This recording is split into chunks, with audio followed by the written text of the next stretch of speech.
Aujourd'hui, nous sommes le 26 avril, dimanche 26 avril 2020. Je viens de tomber par hasard sur la repentance de Samuel Peter Schmidt. J'ai été membre de cette église pendant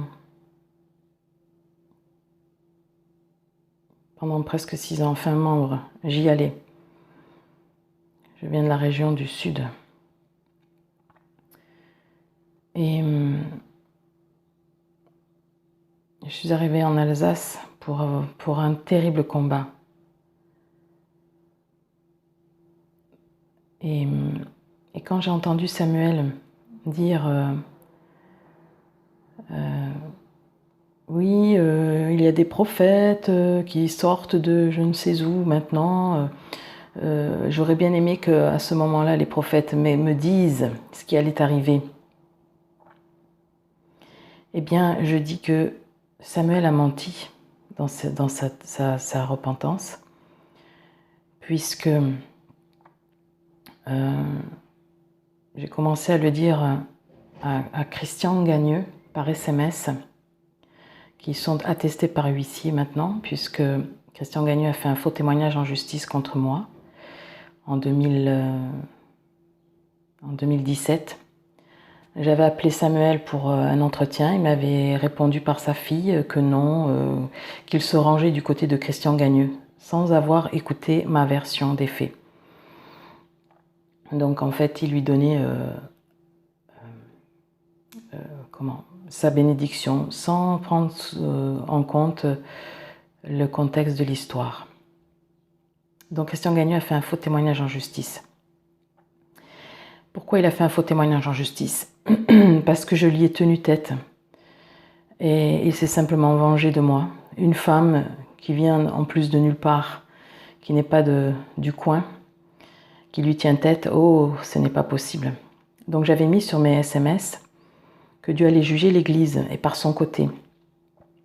Que Pierre, Paul et Jacques devaient se retourner dans leur tombe, pour voir comment le peuple du XXIe siècle, comment les conducteurs du XXIe siècle dirigeaient le peuple de Dieu. Je lui avais rajouté aussi, vous tolérez les adultères, les masturbateurs, les menteurs dans vos assemblées. Ce n'est pas votre église, mais l'église de Dieu. Et Dieu va juger l'église, et par ton côté. 3 ans après, ça a été le cas. Dieu a retranché du corps de l'église Christian Gagneux. Chose qu'il m'avait annoncée 3 ans auparavant, en ces termes. Je vais le retrancher du corps. Il est indigne de moi. Il souille mon nom. Et je vais vous lire quand même un passage des écrits que je prends note de tout ce que Dieu me demande. Donc ici on voit le 29 avril 2016. Tu vas jeûner pour l'Église, afin que les âmes que j'ai choisies soient sauvées. Elles sont précieuses à mes yeux. Je ne veux pas les perdre. Tu prieras pour la sanctification de l'Église, que chacun s'examine et se repente. Oint le bâtiment d'huile, comme au temps de Moïse. Ne dis rien à personne, car n'oublie pas ce que je t'ai poussé à dire. Je sépare l'ivraie du blé, que les puissances qui dominent en ce lieu soient paralysées, neutralisées et mises à jour. Et mises à jour. Et mises à jour. Donc, quand pendant la semaine de jeûne et prière, quand Samuel dit qu'il n'a pas été prévenu, c'est du mensonge. Pendant la semaine de jeûne et prière de la semaine de 2015, février, je suis allée tous les jours que Dieu a fait. Et le vendredi soir,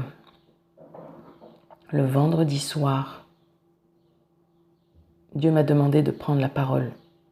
Je suis arrivée jusqu'au micro. J'ai regardé Samuel, je lui ai dit je vais parler. Il a écarquillé les yeux et a envoyé Christian Gagneux pour me stopper.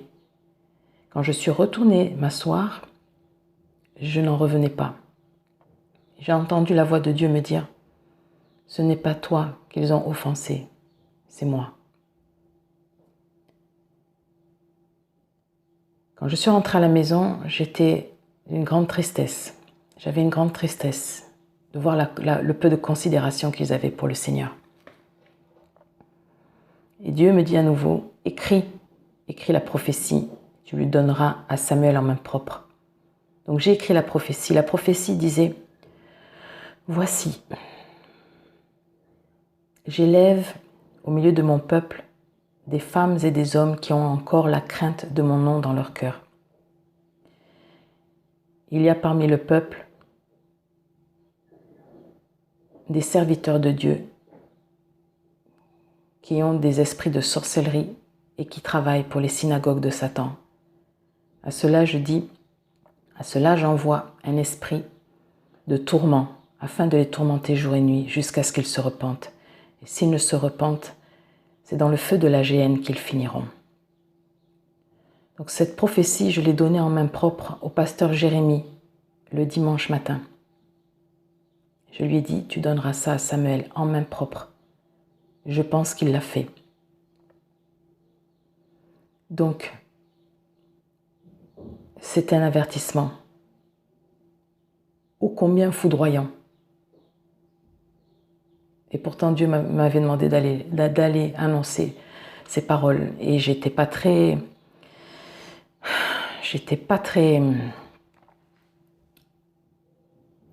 à l'aise pour aller parler comme ça. Et pourtant, je l'ai fait. Et donc, ils m'ont stoppé. Donc, quand Samuel dit qu'il n'a pas été prévenu, c'est faux. J'ai envoyé des SMS à Christian Gagneux en lui disant comment il considérait le péché, le manque de considération du péché de l'Église et qu'il fallait qu'il se repente. Ensuite, qu'est-ce qu'il a fait? Au contraire, il a fait un faux témoignage en justice contre moi, disant que je l'avais menacé spirituellement.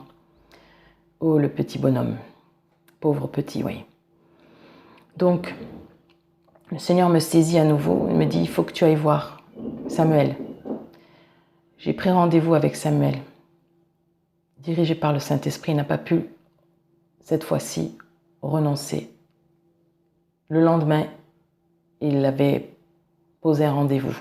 Donc, j'ai dû poser un jour de RTT en plus parce que ces pasteurs-là, on doit attendre 6 mois, 1 an avant de pouvoir avoir un entretien avec eux. Quand il me reçoit, je donne les preuves que Christian a menti. Mais Samuel s'est mis du côté de son beau-frère, me disant, oui, vous dites que oui, ce sont des menaces spirituelles, que Dieu va juger Christian et l'Église. Je dis, mais est-ce que ce n'est pas une réalité que Dieu va faire cela? Oui, mais peut-être qu'ils pensaient que ce serait après leur mort, peut-être. Malheureusement pas. Donc, je suis allée en tant que femme seule, sans témoin. Et j'ai apporté les preuves de toute une manigance, de tous des mensonges, de fausses attestations.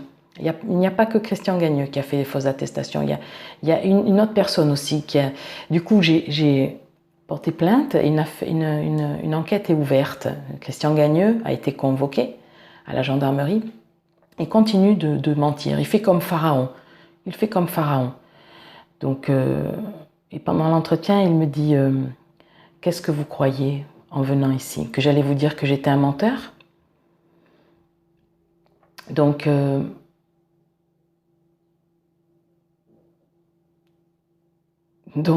Samuel a prié, voilà. Il a demandé, est-ce que tu confirmes tes dires sur cette attestation? Il a dit oui, je confirme, je persiste et je signe. 1 an après, il était destitué de son trône. Voilà. J'ai poussé des cris de joie. Heureusement que ce jour-là, je n'étais pas à l'église, j'aurais poussé des cris de joie.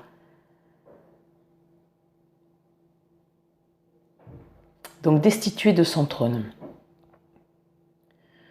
Et 1 an après, un an après, je souris de parler par la fidélité des paroles de Dieu. Je souris parce que je connais mon Dieu, je connais mon Seigneur. Et je sais que ce n'est pas un Dieu bonbon, un Jésus tout gentil à qui on peut pécher, repécher et se moquer en toute impunité. Voilà, maintenant vous savez qui est Dieu. Et ce n'est que le début. Ce n'est que le début. Bien sûr que il n'y avait plus la crainte. Bien sûr que vous vous moquiez à chaque fois des prêches. Mais oui, vous ne tolérez pas qu'on vous parle sur ce ton, n'est-ce pas? Ah oui, la vérité est toujours fait mal à entendre. Et pourtant, les prophètes, vous savez, les prophètes, ils ne biaisent pas avec le velours. Non, ils ne flirtent pas avec le compromis. Ils ne flirtent pas avec le compromis. Ils ne flirtent pas avec le compromis, jamais. Ils sont fermes dans leurs bottes. Et quand ils parlent, c'est avec le tranchant de l'épée, de la parole. Parce qu'ils savent, ils connaissent Dieu, ils savent que le Dieu de l'Alliance,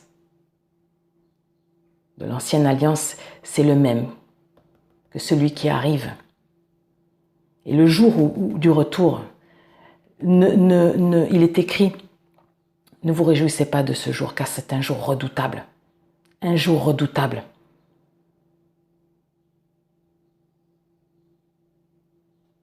J'avais dit à Christian Gagneux qu'il était responsable de l'âme de mon époux.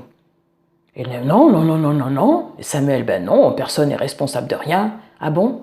Les pasteurs ne vont pas être jugés plus que les simples serviteurs?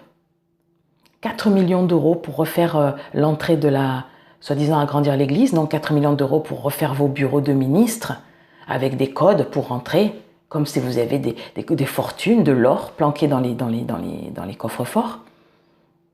Hein, vous invitez Cazeneuve, ancien ministre de l'Intérieur, franc-maçon, ennemi de Dieu. Mais dis donc, je ne comprends pas. Expliquez-moi, là, je ne comprends pas. Je ne comprends absolument pas quel chemin vous suivez. Mamadou Karambéry, tout le monde est au courant que c'est un sorcier. Hein? Et là, qu'est-ce que j'étais entendu dire, Samuel? Oh, dans 2 ans, je vous annonce que Mamadou Karambéry, Mamadou, revient pour la semaine de jeûne et prière. Mais on a demandé que ce soit le Mamadou et pas le Mamadur qui vienne. Mais vous écoutez vos paroles? Vous vous étonnez que Dieu vous a foudroyé là? Il a fait rentrer la peste par la porte ouverte de Mulhouse et il a fermé cette porte jusqu'à nouvel ordre. Jusqu'à nouvel ordre. Alors Samuel, ne te moque plus des prophètes, ne te moque plus des prophètes, car il est écrit dans la parole, ne faites pas de mal à mes oins. Ne touchez pas à mes oins, ne faites pas de mal à mes prophètes. Ne touchez pas à mes oins, ne faites pas de mal à mes prophètes. Celui qui touche un prophète au jour d'aujourd'hui, Dieu réserve un sort particulier. Dieu réserve un sort particulier. Voilà. Et le message, il a été donné encore et encore et encore. Mais vous n'avez pas voulu écouter. Ils ont des oreilles, mais ils n'entendent rien. Combien de fois j'ai écrit à Christian que celui qui a des oreilles entende ce que l'Esprit a à dire. Voilà. Bonne méditation.